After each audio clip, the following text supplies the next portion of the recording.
Buenas tardes, chicos. Bueno, vamos a ver una segunda forma de calcular el rango de una matriz, ¿vale? Que es el método de Gauss.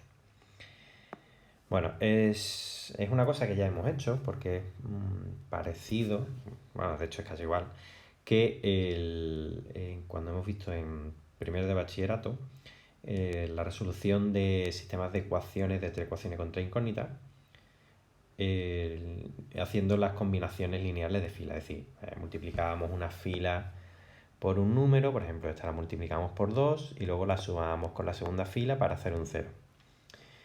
De tal forma que el método de Gauss lo que nos pide es que hagamos ceros por debajo de la diagonal o los elementos que estuvieran en la diagonal, ¿vale? Porque si la matriz es rectangular, ¿vale? Aquí tendría otra fila de números, pues nosotros tenemos que hacer ceros por debajo de la diagonal, es decir, en esta zona.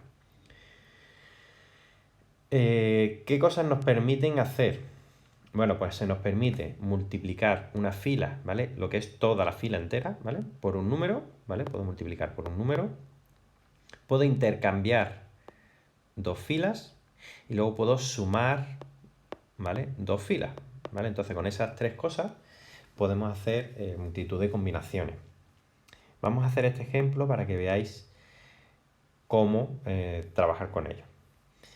Bueno, antes de empezar, una estrategia que hay es que si aquí tengo, yo necesito hacer cero aquí, aquí y aquí.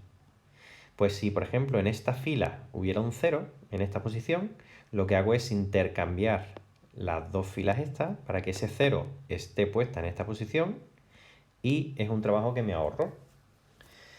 Segunda observación, el orden en el que voy a ir haciendo los ceros por fila, ¿vale? Este va a ser el primer cero que voy a hacer, este será el segundo y este será el tercero.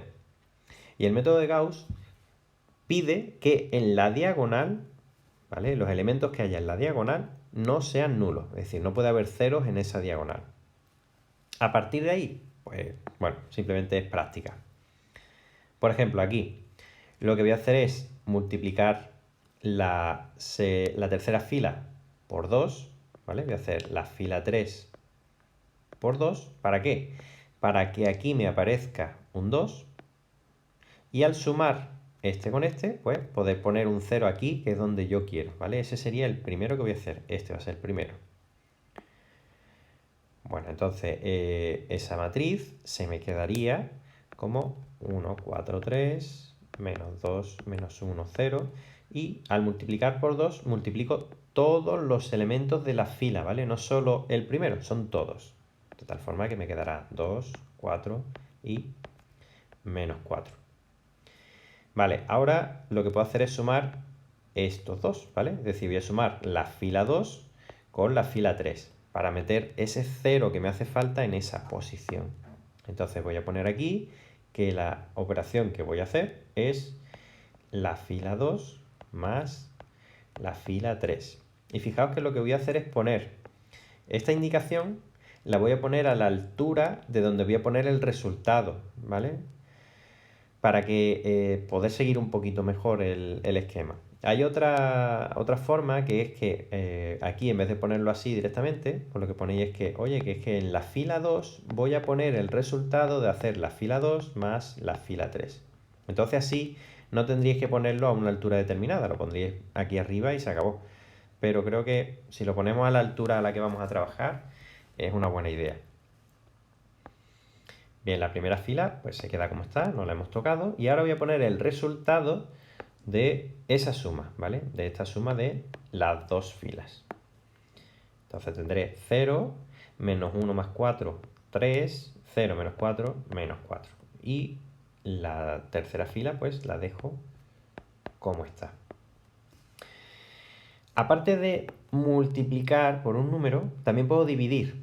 Es decir, que ahora tengo dos opciones. Como yo quiero hacer el 0 en esta posición, este sería el segundo 0 que hay que hacer, pues una opción es multiplicar la primera fila por 2, pero también puedo dividir la tercera fila por 2, teniendo cuidado que, bueno, que pueda dividir todos los elementos, ¿vale? Para que no me salga ninguna fracción.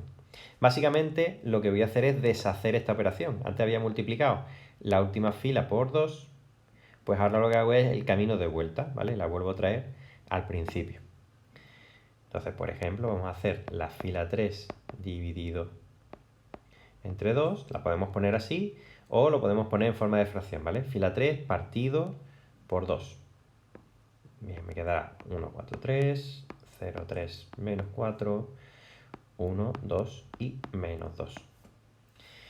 Y ahora, pues lo que vamos a hacer es, en la tercera fila, porque hemos dicho que quiero hacer este 0, pues en esa posición voy a poner el resultado de la tercera fila menos la primera o la primera menos la tercera, como vosotros queráis, ¿vale? No hay ningún problema. Entonces voy a hacer, por ejemplo, la fila 1 menos la fila 3. Quedará entonces 1 menos 1, 0.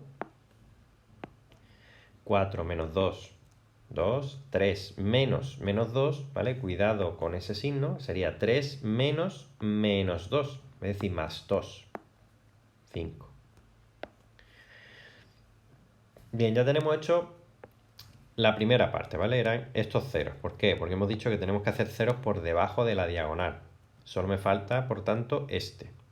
Pues para hacer este cero voy a utilizar estas dos filas, ¿vale? No voy a utilizar nunca la primera. ¿Por qué? Porque si utilizo la primera, al hacer la operación voy a meter aquí algo y me voy a cargar este cero, cosa que no quiero. Sin embargo, como aquí hay 0 y aquí hay 0, por mucho que yo multiplique esto por un número y esto por un número y luego lo sume, siempre me va a quedar 0.